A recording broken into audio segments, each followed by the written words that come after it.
I think you both know enough about Acquired that I don't need to go into the general shtick and spiel. Right on. I love it. I'm so honored that you guys have listened. It makes my day. Thank you. That's why we said yes. Who got the truth?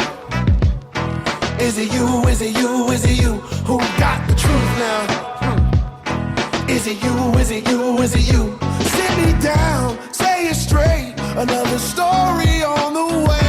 Who got the truth? Welcome to this special episode of Acquired, the podcast about great technology companies and the stories and playbooks behind them. I'm Ben Gilbert, and I'm the co-founder and managing director of Seattle-based Pioneer Square Labs and our venture fund, PSL Ventures. And I'm David Rosenthal, and I'm an angel investor based in San Francisco. And we are your hosts. David, I feel like today is the natural culmination of a journey we started in May of 2019 when we did our Uber episode on the day of their IPO. God, it feels like another lifetime ago, but it was only 2.5 years ago. Well, for listeners who don't know, the events of, Uber leading all the way up through their IPO and the implosion around that and the just insane story that all of that was is coming out as a Showtime series on February 27th called Super Pumped. I have to say it's a little bit surreal, the world that we live in of venture and startups, as we will talk about on this episode, becoming part of entertainment and pop culture like that. And even more surreal that this is made by Brian Koppelman and Joe Gordon-Levitt. There's no world that I would have imagined we would find ourselves here. No. And on top of that, there is no world that I would have thought we would have found ourselves in where there are guests on Acquired to talk about it. And so we're ludicrously fortunate today for that to be the case. And for those who don't know, Brian is one of the 3 executive producers, writers, and showrunners for Super Pumped. You probably also know his work from Billions and from Rounders, which is my all-time favorite poker movie that I watched about 100 times in high school and college when I was playing a lot of Texas Hold'em. Brian's work over the decades is just awesome. We're just lucky to have him making stuff out in the world. Joe, as many of you already know, stars in Super Pumped, playing Travis Kalanick, or TK. Of course, you know his previous work too, Inception, Looper, recently Mr. Corman, many other great movies. Joe is actually a founder himself of the company Hit Record that we discussed a few months back on the LP show, and just a delightful human being. Totally. And one note for listeners, we want to wave our arms around and say, we're normally a pretty family-friendly podcast, but this episode does have some strong language, as does the show itself, obviously. All right, listeners. Now is a great time to talk about a new partner of ours here on Acquired, Legora, the agentic operating system that is redefining how the world's best legal teams work. Yep, it's sort of obvious that AI is going to completely change the legal industry. I bet most of you listening have dropped a contract into some sort of AI chatbot out there. Legora took that insight and asked the question, what if you really built something with that power from the ground up for the legal industry? So the founders did exactly what great founders do, operate with obsessive customer focus. They embedded inside a massive law firm for months.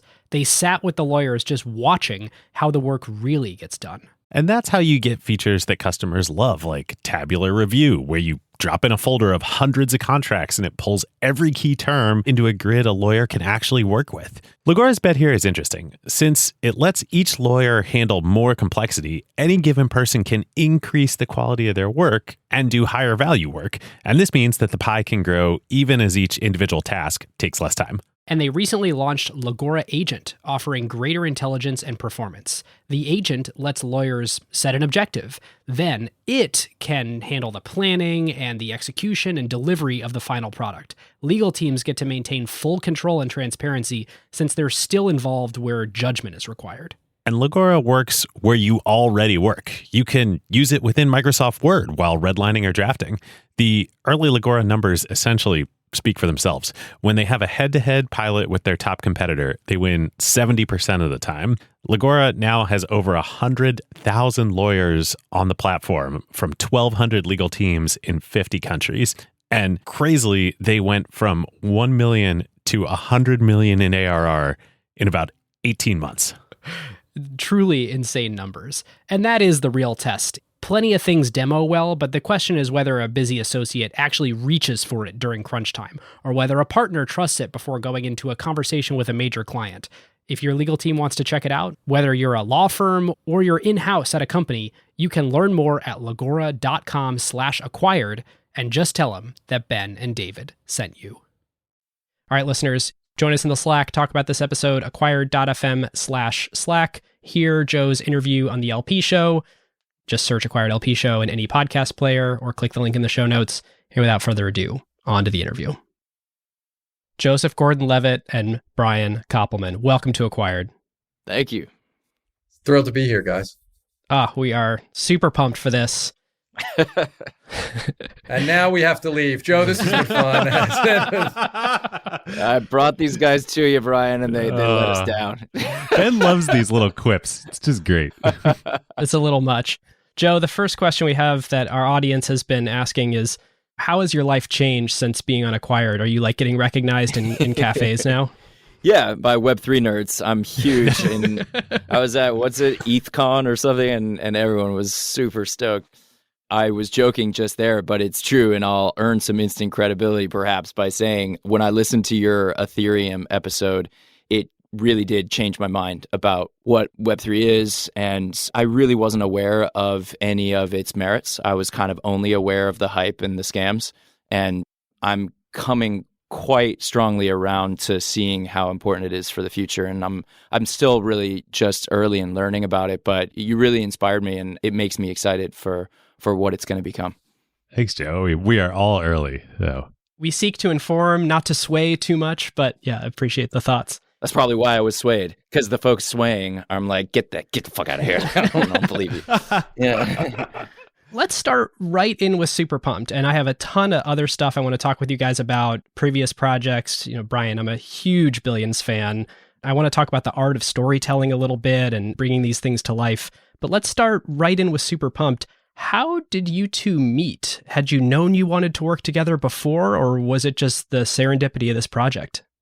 Well, Joe doesn't know this, but we actually met in a makeup trailer once. No, I don't know this. You've been saving this story? Yeah, I had a day as an actor in a movie you starred in. Right, okay. And we were in the makeup trailer, and I was like, Ryan's a friend of mine, and you were very nice about it. But I did not ID myself as a filmmaker. Right. I was there to be a day player, and I didn't want to go into a whole like other thing. On the movie Premium Rush, and he's talking about Ryan Johnson. Premium Rush, and yes, Ryan Johnson, who Joe's worked with a number of times. David Levine's my creative partner, lifelong best friend. We do everything together. And on this project, Beth Schachter was showrunner with us and really ran the writer's room with us and has made the show with us. But it's been rare over the course of my career that I can tangibly point to things that agents have done that were really incredibly, just clearly positive. But this is one of those cases where Dave and I wrote the pilot, sent it to our agents. They gave it to an agent. One of our agents works with Joe, has been Joe's agent for a long time, a great guy named Warren Zavala. Warren read the script, and we had said, Joe Gordon-Levitt's our first choice for this. He's the person we think could do this in the world. Warren read the script on a Friday, sent it to Joe on Saturday in New Zealand. Joe read the script. On Sunday, David Levine, Joe, and I got on a phone call, at the end of which we shook hands virtually, and that was it. And we were partners going to make this show together. It was really incredible. And how often does something like this happen? I'm intuiting not often. No, not often at all. Very rarely. So I've known Warren since I was 19 years old or something. I'm 40 now. I was his first client, actually. He was an assistant to another agent of mine, and I had quit acting and was going to college when he got his desk, so to speak, and he called me and he was like, I'm an agent now. And I was like, I'm not acting. And he was like, you should act. And it went from there.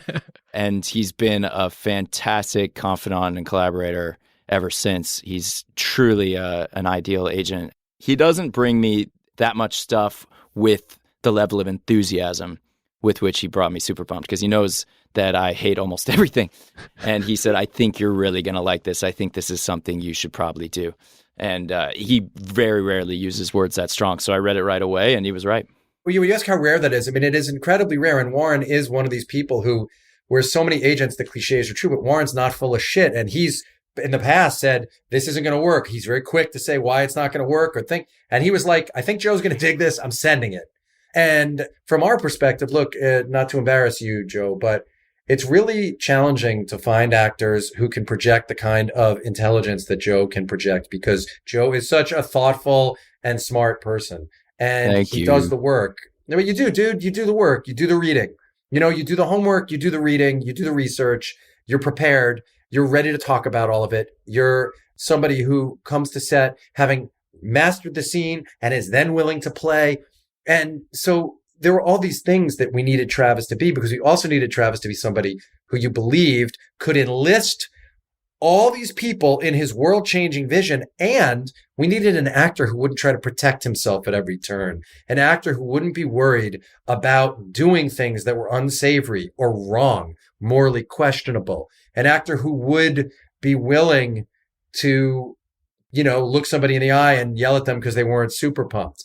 And it's not easy to find that combination of things in an actor. And so it was a very short list for us. And this happened throughout this whole project. And it is rare as in Silicon Valley, to get exactly the investors you want as your angels or in your Series A. And Joe knows, because he was part of the conversation. I mean, Joe was our first choice. Kyle Chandler was our first choice, and Uma Thurman. Carrie Bechet is the only person we gave the role of Austin to. Like, we just got our first choices throughout this whole thing. And partially because once Joe was on, it made other actors want to be on it. Partially because this is a really important story to tell about America at this time. So I'll ask this in reverse chronological order, but I'll ask you both the same question. Joe, what was it about this project that made you say yes? Why was your agent right in telling you, I think you're really going to like this? Within the first few pages of reading the script, the dialogue in this show is fireworks. It's just fun. We are kings, gods. Travis's ego is getting in the way. He needs to be checked.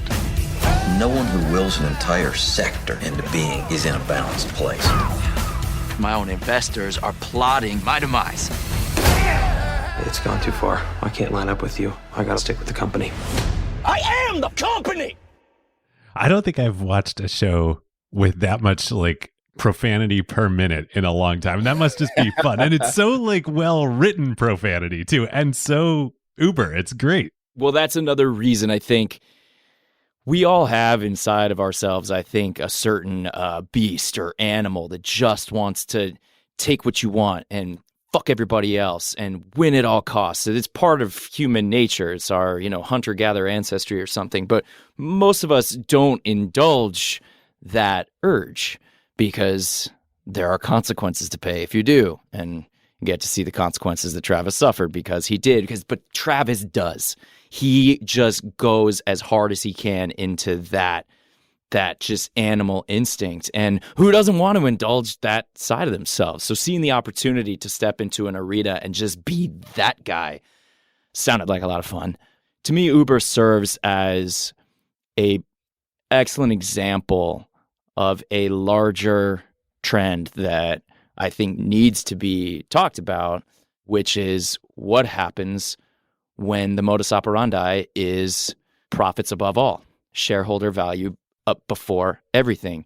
Who cares who we impact? Who cares how anybody feels? None of that matters. The only thing that matters is growth, growth, growth. And it's not just Silicon Valley that's guilty of this mentality, but Silicon Valley's doing it better than anybody else right now. And this felt like just such a great story to tell, to exemplify that kind of trend in our culture. It's not necessarily new, but it's as acute as ever right now, and it's about to drive the human race off a cliff. And I think it's something we as a generation need to change, and so it's worth telling stories about. Yeah. Brian? Joe's exactly right.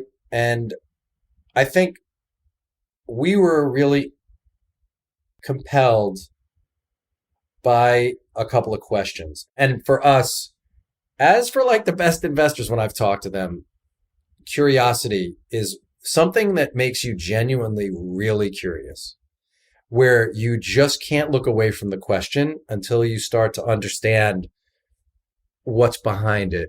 It, as an artist, is a really great and rare thing. And this question of disruption and the cost, the price, what gets disrupted? Is the benefit of having this new utility, of changing this infrastructure, is the convenience worth what's on the other side of the ledger? And then I think twinned with that is the question of what happens sometimes when revolutionaries unseat fascists. Are they able to avoid becoming fascists? Oh, right. And is it inevitable that, like Hannah Arendt talks about, that there's going to be lost treasure in the revolution, and that lost treasure is the whole reason for the revolution in the first place? And so to us, Uber, yeah, there are many Silicon Valley stories, but to us, the Uber story, in the way that Mike takes you into it, the Uber story is one that raises those questions, and we hope the series raises those questions. And maybe the series posits some theories.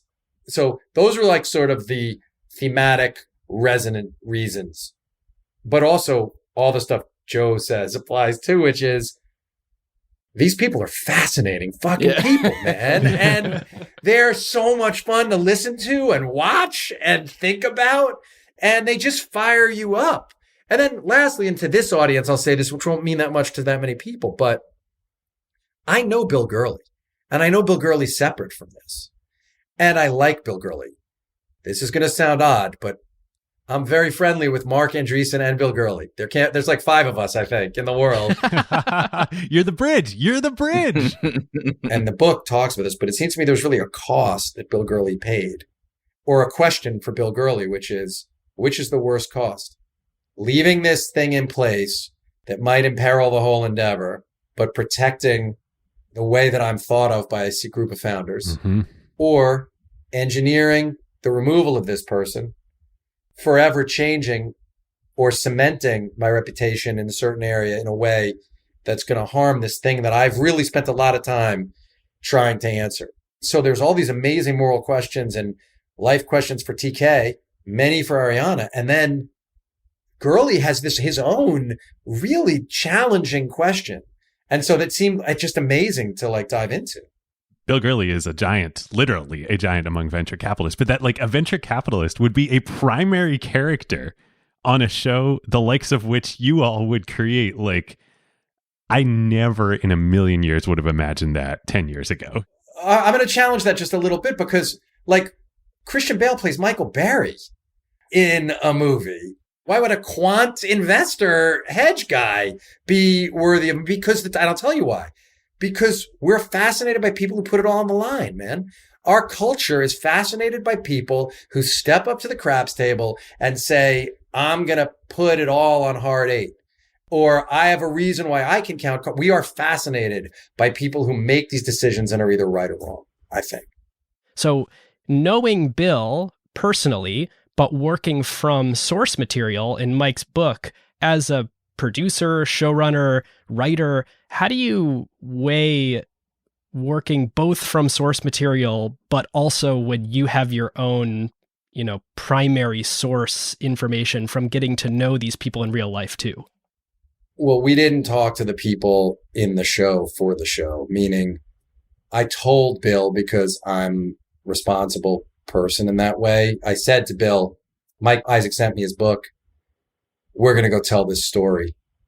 Anything I may have heard from any conversation that I had with you socially is not in the show. We're starting from Mike's book. It's all going to be sourced by him, and we're going that way. And then the wall went up on both sides, and that's that. Huh. Fascinating. I mean, you got to serve the story you're telling. That's what you know what I mean? You got to serve the story you're telling. Yeah. I mean, Bill Gurley and I mostly talk about Jason Isbell. So, we mostly talk about rock and roll with each other. And Joe, how does that manifest for you as the sort of lead actor? Do you also interface with Mike, or does Mike sort of work through, David and Brian, and how does that work?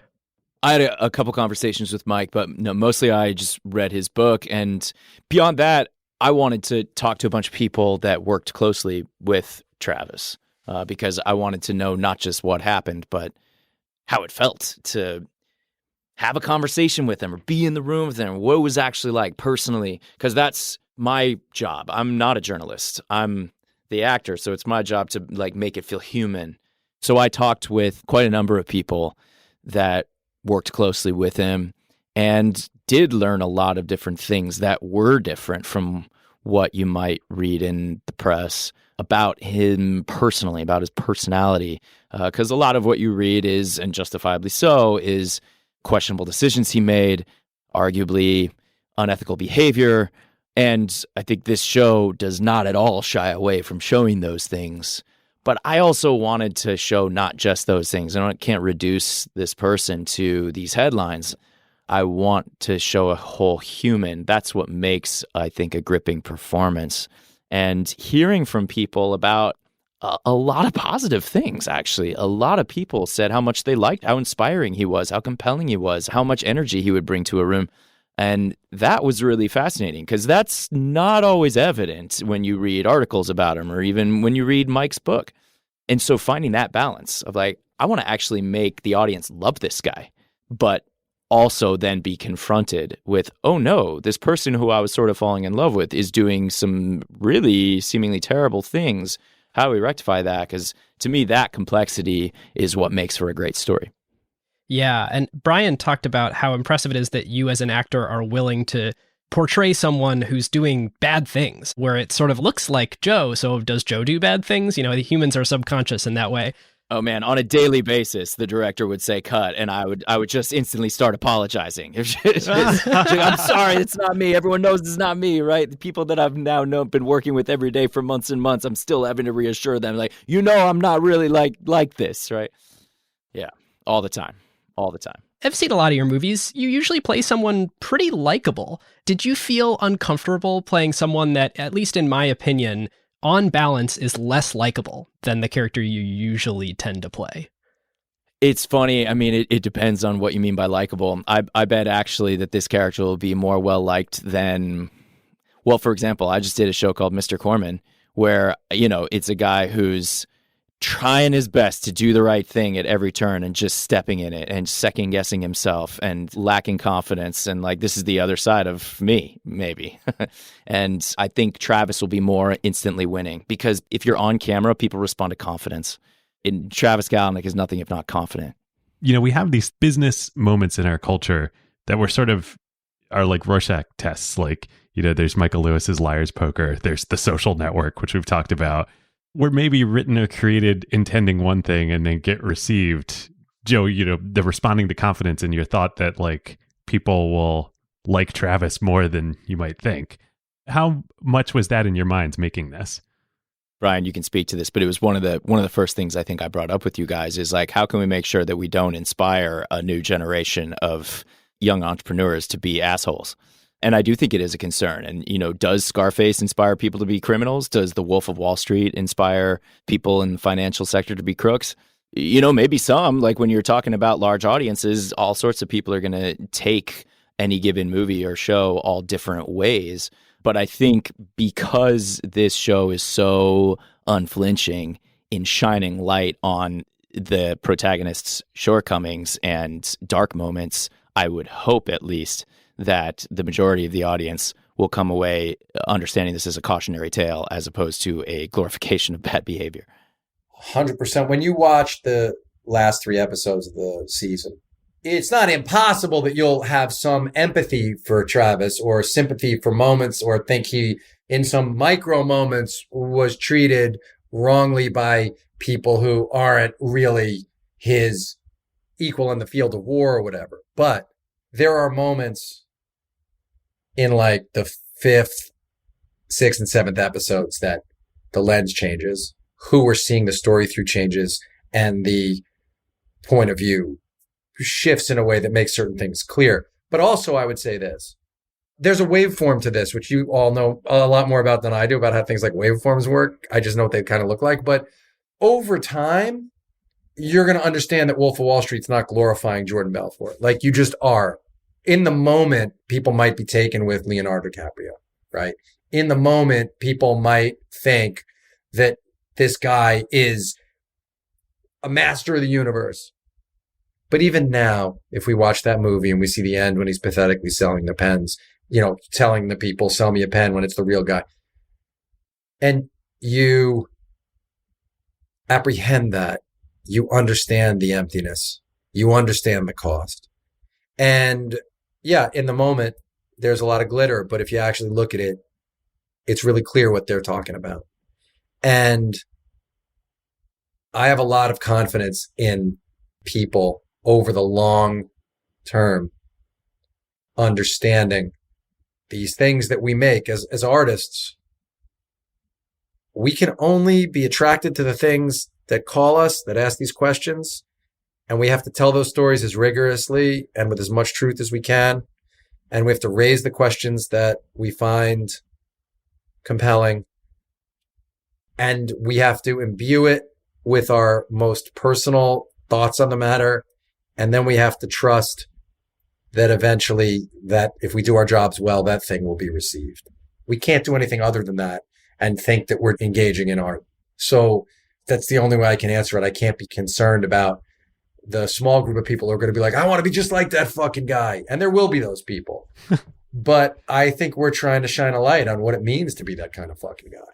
And what we're saying as a society, when we prop up people who have incredible verbal acuity and great math skills and the ability to galvanize in a way that serves us, because we all take Ubers, but in a way that serves that individual more, and that does a disservice to huge swaths of people that we're not thinking about as we get into the back of the Uber. So if you get into the back of the Uber and you're like, that guy's cool, but for one moment you think about the person in the office who maybe wasn't treated right, or the driver who thought he was going to have a fleet of cars because there were deals that encouraged him to buy those cars. And then suddenly those cars are being towed away, which we show. It's in the book and we show it.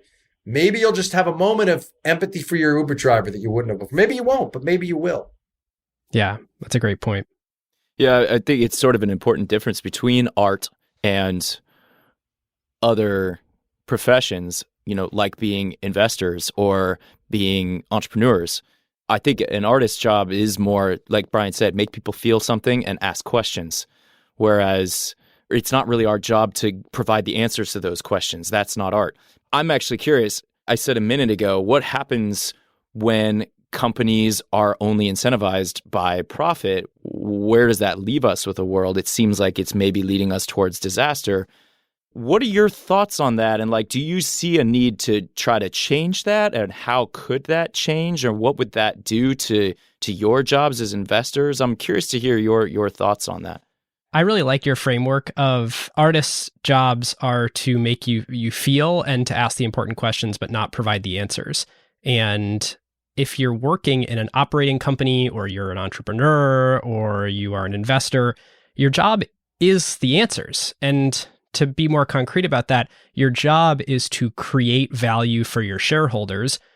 The vast majority of the time, the way you do that is put something out in the world that creates value for customers, and then capture some percentage of that value that you create. And that thing that you're creating, that product you're creating, that value you're creating out in the world for people is necessarily an answer to something, presumably some problem that they had. And so, you know, some business can be conducted in a more artful way, but it is kind of antithetical. Your job is to give something to someone that solves a problem for them and then collect value from that. And for art, this is why you can't put a price on making someone feel a certain way. It's lightning in a bottle. When you have it and you're able to make someone who rarely cries cry, that's sort of that magical, priceless thing. There is a continuum, though, isn't there? Because, like, if I think about your episodes about A16Z and Mosaic to Netscape, like at Mosaic, Mark Andreessen's an artist. Oh, yeah. He's changing the world as an artist, I would assert. And he's looking at something that doesn't exist and seeing a way that he wants to see the world. And no one even knew who owned the underlying code. No one knew who owned the thing. Did the school own it? Did the institute own it? But then partners come into it, things change, and it becomes a business and priorities shift. And that's fascinating to me always. Like, what happens to an artist like that? You know, maybe Mark's the smartest person in the world. You could make that argument.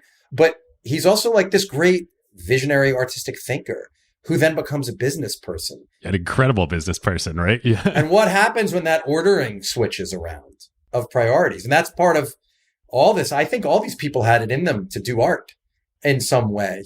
The show shows this so well, like so well. Like, because yeah, Travis, like a lot of what you're describing about an artist was him. Like, he willed this thing into existence. All the cards were stacked against him, and it is unquestionably a better experience. And there were things totally wrong with the way the world was before. And then you had that great scene with Gurley where he's talking with his wife, or no, he's with his partners, right? And it's like, I used to think that half of founders were angels and half of them were David Koresh. And then I realized they're all David Koresh. That was so good. Well, thank you. And yeah, that seemed really significant. And it's fascinating to me that nobody here is bringing up a guy who's like the closest thing to an artist in this, which is Garrett Camp. I mean, if you think about Garrett and how much he wanted to just be doing his other company because it was fun and art. And if you think about that company, that was like an art project. I loved it. Stumble Upon was the greatest, not a business, right? Totally not a business, but great. I used it all the time. It was the best. It would just take you on a total adventure on the internet. And I loved it. And Garrett, to me, is an artist within this whole thing, and who figured out, I need a Medici. I need a couple Medicis. I need a worker.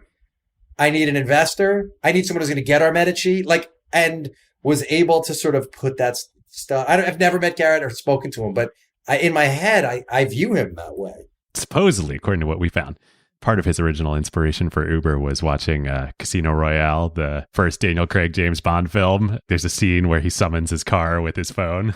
We couldn't get the rights to Casino Royale. It's like the only time I've ever not got the rights to anything. We tried. We couldn't get the rights. That would have been so great. That's in the book. It's in Mike's book. That's in Mike's book. I'm trying to keep this as spoiler-free as possible, but you do have a means of storytelling in the show where you're showing the way that Travis sort of remembers something happening, but it's of course a very apocryphal story, and then the background falls away, and then you get to see, actually, here's how it really happened.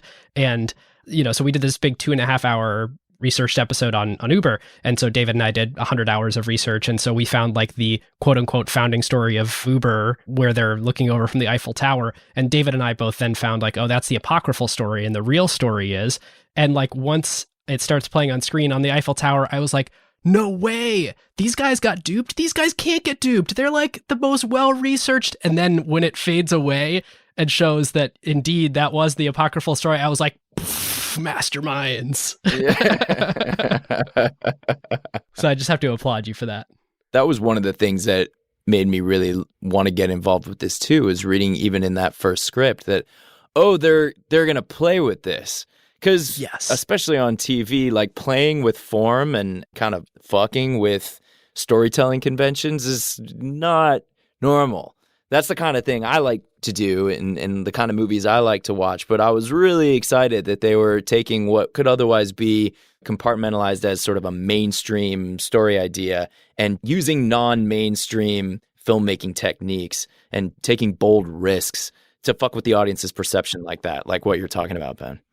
And necessarily, you have to get clever because reading a book is a completely different experience than watching it on screen. And so you need to innovate off the book when you're adapting from a book because there are things like internal dialogue that are kind of hard to show on screen. But you also have so much more opportunity because you have such a richer canvas to do the types of things like that fadeaway. Perfectly said, yeah. The medium is the message, as they say. And I think, Joe, we've talked about this, but because so much of what your culture, David and Ben, talks about is disruption, it allowed us to disrupt form in what we were doing because we're taking advantage of the fact that the story we're telling is about disruption. So we're not under an obligation to tell you a story that's presented like proscenium and like it's back here and it's just with the normal rules of cinematography or the normal rules of what can happen inside that box, All right, listeners, now is a great time to tell you about a longtime friend of the show, Vanta. AI has scrambled the whole security picture. It used to be that you proved that you were secure once a year, an audit or a static PDF, then everyone would nod and you're done. But in an AI-first world, that doesn't hold up anymore. Yep, your risk surface changes every week now. A vendor turns on an AI feature or someone writes in a new model without telling IT, and your posture is different than it was last week, let alone at your last audit. Vanta's own research found that around 70% of companies have this quote-unquote shadow AI running with no security review at all. Right. And that's where Vanta comes in. They're the leading agentic trust platform, meaning they've built the thing that closes the gap. And the way that they close that gap is Vanta Agent. Think of it as a GRC engineer, that's governance, risk, and compliance, except that it's software and it doesn't sleep. It finds the issues, drafts the fixes, and cuts the time that you'd spend on vendor assessments in half. In half! Which is exactly why more than 16,000 companies today run on Vanta. Companies like Ramp, Cursor, and Snowflake all stay audit ready and catch the risks that crop up between audits across every vendor, every AI tool, the whole environment. And that's the real value. Trust has to be continuous now, which is why Vanta automates your security, your compliance, and the work to earn and prove trust. We're huge fans of Vanta over here, and literally hundreds of acquired listeners have become Vanta customers at their companies over the years. So you can get $1,000 off Vanta at vanta.com/acquired. That's VANTA.com/acquired for $1,000 off, and just tell them that Ben and David sent you. What was the process and timeline like from Mike writes the book comes out, to then you and Showtime are working on the project? Before the book came out, way before the book came out. Oh, before. Oh, wow. Mike DM'd me on Twitter, would you read my book? It's not coming out for 5 months. Did you have a relationship before then? Just like a Twitter friendship. Oh my gosh, that's amazing. Twitter is so awesome.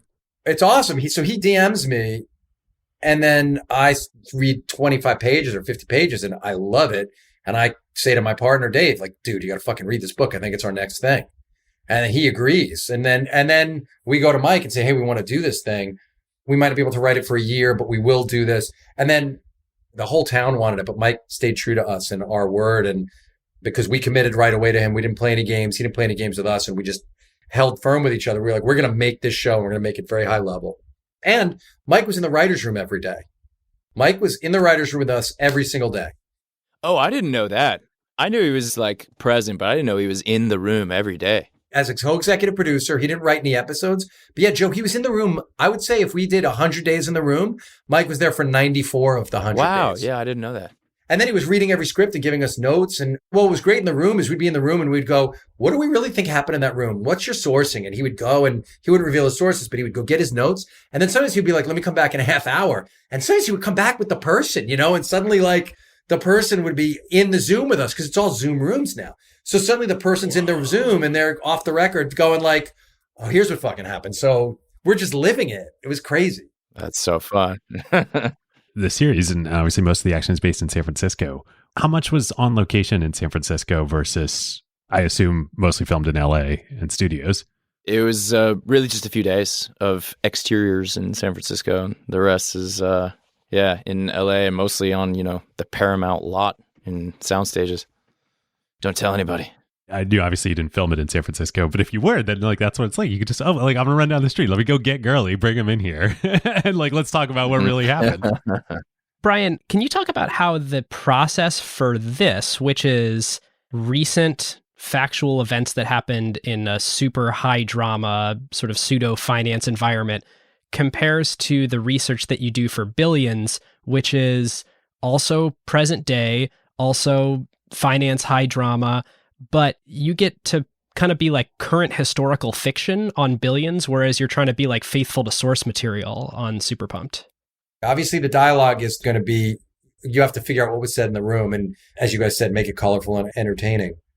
But the incidents, this was crucial, that you're going to dramatize things to make them interesting and exciting and compelling, but you are not going to tell parts of the story that affect people in a way that they're bullshit. You just can't. So you're really trying to, it's like the Waverly Dinner is the 5th episode. Like, we had to know what really happened and then make a gut call, right? Because certain people, but we read everything written about it and talked to as many people as we could talk to try to understand what happened at that dinner, because you just kind of need to know in a way. And also this story offers you things like, when you read in Mike's book, the thing that happened with Sergey Brin and Gabby and TK, how are you going to make something up with the third richest guy in the world doing that? And then this other guy who's a billionaire, and you can't make that up. You could just try to cast it incredibly well and set the environment up so that Joe can feel that these events are really happening now.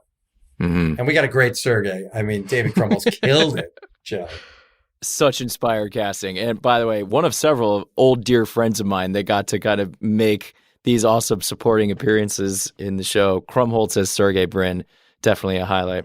Amazing. One of the only people who got an improvised line into the show, too, didn't he? Maybe the only improvised line in the whole thing, and it's spectacular. Yeah. Well, while we're on the topic of actors playing real life people, one person that I noticed, so sometimes someone will be watching a YouTube video, and that YouTube video is the real YouTube video of like something that actually happened in the past. There's a scene where Travis is watching a YouTube video of Jeff Bezos, and a very familiar actor is playing Jeff Bezos, and I couldn't help but laugh. And I'm like, no way. Like, how do you make the call on whether to use actual source material for something like that versus cast it?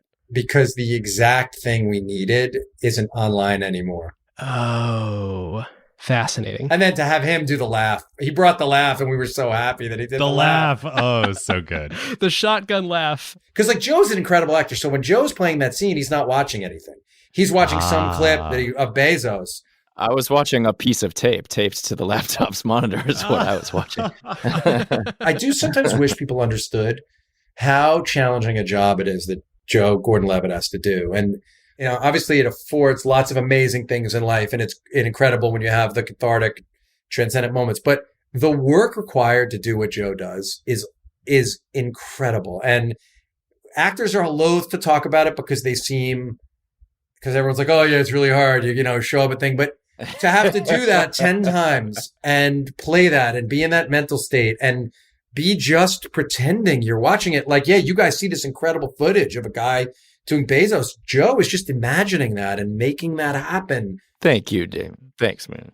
We rarely get to talk with folks of your talent and doing what you do on this show. And I think listeners don't live in your world. So this is probably the first time that someone would get to hear, like, what is it like to act in a green screened, you know, white tape laptop? Like, how do you invoke the level of imagination that you need to? Do you have any tactics?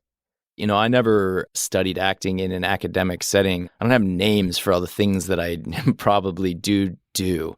But when you're in a green screen setting and you don't have any reality to play against, it's just like playing pretend. You know, I have a 4-year-old and a 6-year-old.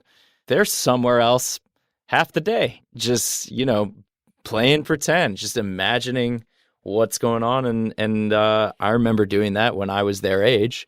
And now I still do that. I do it on command at 5 a.m. when I have to. And the challenge of acting isn't, for me, is not making things up or playing pretend. It's actually having to do that while straddling a hornet's nest of logistical nightmares all day long. Because a movie set is just a mess.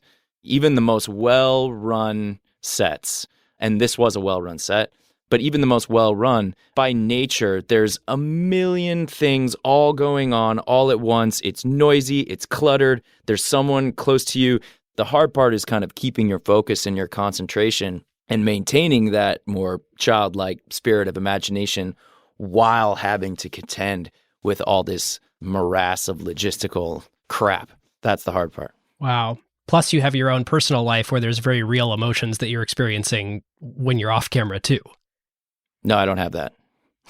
I gave that up. I'm a vampire. I don't think folks realize this, but when you and I had a couple of phone calls back when you were shooting this, you were like, can I call you at, I don't know what it was, like 8 p.m. I'm on my lunch break. It's like, what is the daily schedule like, and why are you shooting so late into the night? So there's a thing called a 12-hour turnaround. You know, standard days on a movie set or a show set is 12 hours. We could talk about whether or not that's civilized or right. And, you know, the union almost went on strike, the union of stage workers, and I think with good reason. It's not exactly the best lifestyle. But be that as it may, you work at minimum 12 hours, and then you need to have a 12-hour turnaround. But 12 hours is really the minimum. So oftentimes you're working 13 hours, 14 hours, 15 hours. And if you started work at, say, 8 a.m. and you finished at 8 p.m, well, then maybe you could start again at 8 a.m. But mostly if you start at 8 a.m, then you finish at 10 p.m, then you have to start the next day at 10 a.m. And so over the course of the week, that keeps happening. So you start the week at 5 a.m. and by the end of the week, you're coming in at noon or 1 p.m. and you're having quote unquote lunch at 9 p.m. I mean, everything Joe said is exactly right. The other things that sometimes happen is if you're shooting a night scene, you might stage your week so that on Friday we're shooting night or on Thursday, and then you're going to intentionally do that.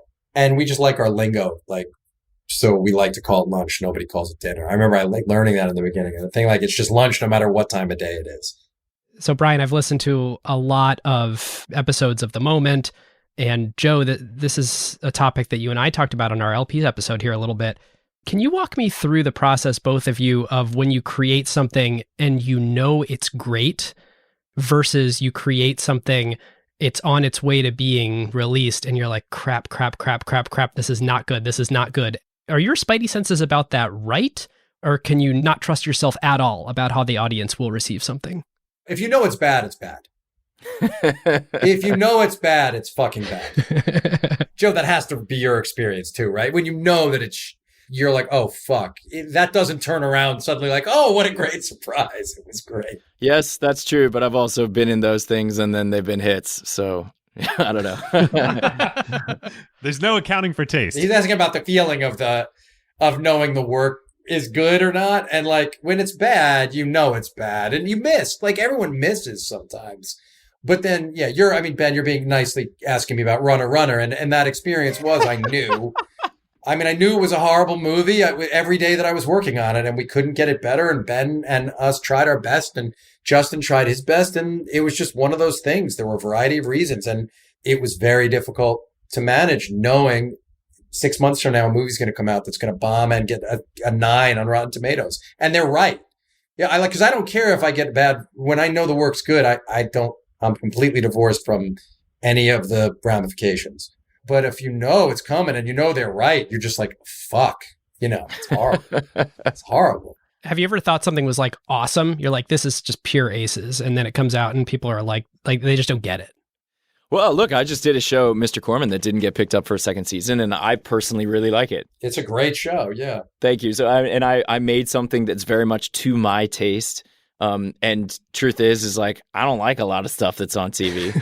And I got to hand it to Apple that they let me make something that was very particular. And I said like, hey, I have the ability to do this. How often do artists get to do this? Something on a relatively grand scale that's like just really not trying to pander to any particular commercial bucket, but just making what I would like to see. And I did that, and again, I'm proud of it. And some people really like the show, and then not enough people did, though, and so it didn't get picked up. So that does happen, and it's humbling and a learning experience. And that's, I guess, the balance to try to strike is making stuff that is, on the one hand, like truly, genuinely something that I love, but can simultaneously be something that large audiences like as well. And I think Brian and David are great at that. They're making something that's clearly very true to themselves. And they've really found a way to make that resonate with a large audience, and it's admirable. Thanks, but it doesn't always happen. And I've had the experience. Like our first movie, I loved it. I knew that the cast was incredible. I knew the script was so solid. John Dahl's a genius director. The movie was a bomb in the theaters. But now it's, obviously a movie that people not only like, but are obsessed with. And, it did hundreds of millions on DVD later. And it's a movie I get asked to do a sequel to every day of my life. 10 times a day. And 25 years later, that movie's a classic. But at the time, it was a bomb. So I learned right then, because we got 2 horrible reviews in the 2 magazines that mattered. Like on the same day, Time and Newsweek came out, and they both hated it. And it was a week before it released. And at the time, those things mattered. And I remember going into like a fetal position, like, am I going to have a career? It's my first movie. Oh my gosh. But then the next day I woke up and I remember I had a clear thought. I can still write. They can't take away from me the ability to make stuff. And once I realized that, I was like, God, none of that matters. What matters is, can I look at Joe and can Joe look at me and Dave and be like, we showed up here every fucking day and we gave it everything we had and we worked with rigor and our full hearts to make the thing great. And we worked and made the thing that we said we were going to make, because that's also it. Can you go and is your craft good enough that you can achieve the thing you set out to do? And we've all been at this a really long time. So now, like, it's likely that we can get something that's a pretty close approximation to what we say we're going to do. So if you do that and it evokes the feeling you were trying to get it to evoke for your group of collaborators, that's the thing. Like, I was so happy. I got to show early on in the process, but we had the first 6 minutes or something finished of the first episode. And like, I got to show it to him and well, we kept our promise to you. You kept your promise to us. That's really all you can do. We said we was going to feel like this thing and he was going to deliver this thing. And we did that for each other. And that's a bond. And I'll tell you the main thing that's amazing is we've become real friends over this. But let's say Joe went off to do a thing in Zimbabwe and I went off to do a thing in South America.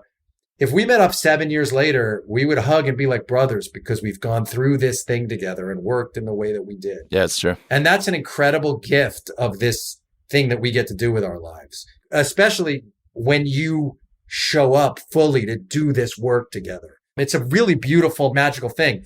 And that's where my focus is. It's never on that other part of it. I can't. You go crazy if you let yourself focus on that other part of it. One way to put it is intrinsic versus extrinsic motivation that I really, really believe in. And we mentioned Rian Johnson at the beginning of the show. I'll tell a little anecdote about him. I made a short film that I submitted to a film festival and it got rejected. And Ryan had helped me make it. And I was really proud of it. I had worked on it. I had done everything for it. I had shot it. I had edited it. I had made the music. I'd done this whole thing. I'm like 23 or something and submitted it to a festival. It had gotten rejected. I was low about that. Ryan sent me a copy of the book Letters to a Young Poet by Rilke, which is a wonderful book that I highly recommend. And one of the things it talks about in right towards the beginning of the book, it's sort of a mentor poet speaking to writing a letter to a young poet. And he's saying, you're asking me whether I think your poetry is good. And here's my answer to you. Forget about all that. Forget what anybody says. Go into yourself. All you can really do if you want to be an artist, and maybe this applies beyond art, but I feel quite confident it does apply to being an artist. All you can do is just go as deep as you possibly can into yourself and see if you can dig down deep enough where you can honestly say, I'm not paying attention to anybody else or anybody's perspective or opinion. I'm just here with myself, because that's where your unique voice is. And if you can get there, that's the thing. And yeah, then you can ignore the rest. And that's not necessarily going to make you money or make you popular, but being an artist isn't about money and popularity. Ralph Waldo Emerson applies too, right? Self-reliant, which is the idea that if you do give voice to what's innermost, and that's not self-indulgence, it's not just tossing it off. It's like doing the work of getting to the thing you really care about. It's likely that that's going to strike off of other people too, because you have the courage to put it forth. Yes. What someone like Joe could do is go deep enough to express with his face and his body and his voice something that's so particular and personal and private to him. But because he does it with such openness and truth, we see it and we're moved by it because he's reflecting back to us parts of ourselves that either we don't have the courage to experience or loss that we've experienced. And that is the thing that the actors who are on Joe's level are able to do. And it's a very beautiful and sacred kind of a thing for that reason, I think. Thanks, man. All right, listeners. Now is a great time to thank our longtime friend of the show, ServiceNow. If you are running a large enterprise, AI agents are likely spread across every team, and deploying them is no longer the hard part. Yeah. The hard part is knowing what permissions they have, what employees are using them for, or what decisions AI is making.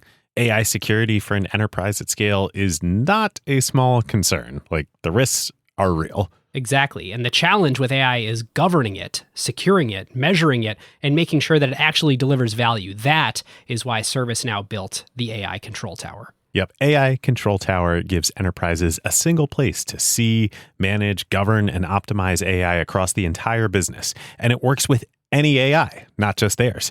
Every device on your network, every permission across every system, every AI agent visible and secure in one place. And ServiceNow can do this because they've spent more than 20 years building the operational backbone of the enterprise, the workflows, governance, approvals, security controls, and institutional knowledge that power how work actually gets done across IT, HR, customer service, finance, and security. ServiceNow already runs more than 100 billion workflows annually and trillions of transactions for more than 85% of the Fortune 500. So when companies need a place to govern AI at enterprise scale, they're building on a platform at the center of how their business already operates. And in a future that isn't going to be one AI, it's going to be thousands of AI agents working across every function of the company. But the question is, who's managing them all? So if you're trying to turn AI ambition into real business outcomes and make it work safely, securely, at scale, go check out servicenow.com/acquired and tell them that Ben and David sent you. Well, the way that we tend to wind down episodes here is a section we call Carve Outs. And this is where we ask the guests to make recommendations of something they've seen or read or anything they would recommend to listeners. And I'm going to start real quick. For people who don't realize how insanely multi-talented Joe is, open up YouTube and search for The Cure, Katy Perry, Jimmy Fallon. And you will see a clip of, this is the most unbelievable thing, Joe, you singing the Cure song in the style of Katy Perry on Jimmy Fallon's new show. And then I think there's a second one too of you playing a variety of instruments. So if you thought Joe was a talented actor, you got the depth part right, but you're missing the breadth. I'm flattered. Thank you, Ben. Those are fun. It was surprising and super fun to see. But let me kick it over to Brian. What would you recommend listeners check out? Well, you brought up Liar's Poker before, and Michael Lewis has just released for the first time an audiobook, unabridged audiobook of Liar's Poker. But he also put out a companion podcast, and the companion podcast is spectacular. And second, for this conversation we're having, there's a book I just read called Unrequited Infatuations by little Steven Van Zandt, who you know as either Bruce Springsteen's right hand or as James Gandolfini's right hand in The Sopranos. You had a great episode with him, didn't you? Yeah, we just did one now that his book came out. And it's an amazing book about art and commerce and about all these questions. Unrequited Infatuations. I highly recommend it. Great. Joe? I've been listening to a podcast called Your Undivided Attention. That's the Center for Humane Technology, Tristan Harris. And there's an episode called A Problem Well Stated is Half Solved. And his guest is this scholar named Daniel Schmachtenberger, I think. And it's relevant to what we're talking about, I think, because when he's saying the problem well stated is half solved, I've never really heard a conversation that, to me, so sharply and comprehensively observed what's going wrong with the world and what it might take to fix it. Not that they're offering comprehensive solutions, but, you know, we all hear all the time, like, well, there's climate change and, Facebook's also breaking democracy and there's a rise in authoritarianism and also incredible inequality and all these different things, but it feels like whack-a-mole. It feels like there's no way, how could we ever possibly address all of these things? And one of the things that he was getting at was part of what is interesting to me about the Uber story that I was touching on earlier also, which is a lot of it does come down to what's the incentive? How does the whole big system work? And when you've got a system that mandates exponential economic growth, but you've got a finite planet, it's by definition unsustainable. So we're definitely heading for a catastrophe unless we change the way the system works and no longer require it to be grow or die, grow or die, grow or die. And by the way, that was a phrase. That's the name of episode 1, Grow or Die. I came away from that podcast pretty thoroughly convinced that all the other things are dominoes to that one. And that if we can't change that, we're not going to get any of the other ones. But if we can change that, we maybe have a shot of solving the rest. Wow, that's beautifully said. Perfectly said. I'll go real quick. My last one. Brian, your episode with Jacob Dylan, I thought was so good. It was so fun having been a kid growing up listening to his music. I honestly don't know that anybody else could have asked him about his father the way that you did. As he says on there, Jacob and I have been friends since we were in our very early 20s. So, I mean, yeah, I can ask him because I've known him for 30 years. Right. But yes, thank you, though. Like, I'm not going to ask Jacob Dylan about his dad, but like, I'm really glad you did. Awesome. Well, Joe, Brian, we thank you so much for coming on. Anything you want to call out for listeners to find you somewhere on the internet or do something? I want to call out that everyone should go watch the movie Joe wrote and directed, Don John. It is a spectacular film. And like, that's the other thing I wanted to recommend. I don't know if people have seen it, but like, it shows the breadth of your work, man, because it's so different from the television series that you directed, So that, and then, yeah, if you want to find me, I'm on Twitter at Brian Koppelman. But ask before you send me your manuscript. Mike Issac asked me first. Don't just send shit. Ask me. I love it.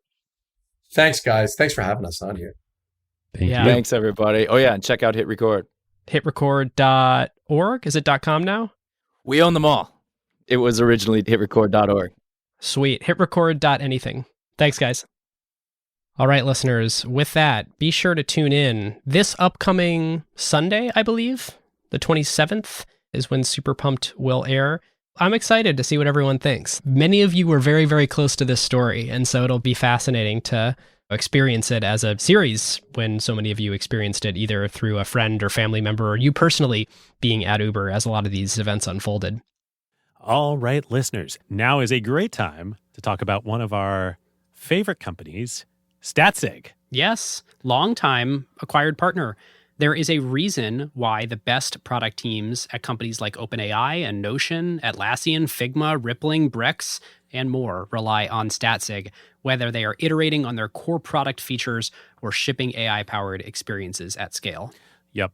In the crazy speed of today's AI world, shipping fast is just table stakes now. It's basically trivial to build and deploy your app constantly. The real advantage is how quickly you learn what changes actually created value for customers and how fast you can use that signal to guide what you ship next. Whether it's a feature tweak, a pricing change, a performance improvement, or an AI update like a model change or prompt adjustment, they're not relying on instinct. They're measuring what actually moved engagement, retention, and ultimately revenue. And as more teams build with AI, that learning loop becomes even more important. Building with LLMs introduces non-determinism into your product experience. The same input doesn't always produce the same output, and behavior can shift in subtle ways in real-world use. So doing offline evals will give you part of the picture, but you can really only understand the impact once your product is live with real users, and then you can measure how their behavior actually changes. It's very different than the way that you would ship features in a pre-AI world where you knew exactly what the software was going to do in production. Yeah, exactly. So this is where Statsig comes in. It brings experimentation, feature flags, and product analytics into one unified system so teams can ship safely, test rigorously, and directly link what they changed to how users actually behaved. The result is a tighter feedback loop and learning that compounds over time, so you don't just ship more, you ship better. So if you want to make learning your competitive advantage, whether you're building new AI experiences or just evolving your existing core product, go to statsig.com/acquired to get started. Well, with that, listeners, join us in the Slack. I'm sure we'll be talking about not only this interview, but the show itself, acquired.fm/Slack. Go check out the LP show, view our previous interview with Joe, just search Acquired LP show in any podcast player. If you want to become an LP and get those episodes 2 weeks earlier, that's at acquired.fm/LP. Join our Zoom calls, all kinds of cool stuff. And if you're looking for that next new thing in your career, acquired.fm/jobs. Those are handpicked, curated jobs from your friends at Acquired. And with that, feel free to share this episode with your friends. We love tweets. We love one-on-one stuff even more. So if there's somebody where you think they'd really enjoy this, pass it along. And we will see you next time. We'll see you next time. Who got the truth? Is it you? Is it you? Is it you? Who got the truth now?